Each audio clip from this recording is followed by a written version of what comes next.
We economic hitmen really have been the ones responsible for creating this first truly global empire. And we work many different ways.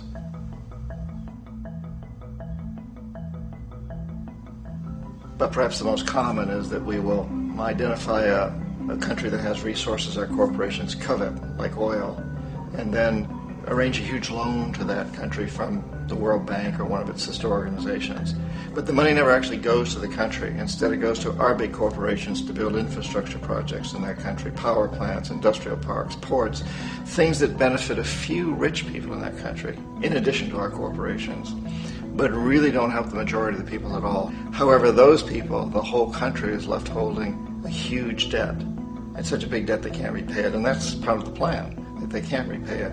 And so at some point, we economic hitmen go back to them and say, listen, you owe us a lot of money, can't pay your debt, so sell your oil real cheap to our oil companies. Allow us to build a military base in your country, or send troops in support of ours to someplace in the world like Iraq, or vote with us on the next UN vote. To have their electric utility company privatized and their water and sewage system privatized and sold to U.S. corporations or other multinational corporations. So there was that whole mushrooming thing, and it's so typical of the way the IMF and the World Bank work, that you put a country in debt, it's such a big debt it can't pay it, and then you offer to refinance that debt and pay even more interest.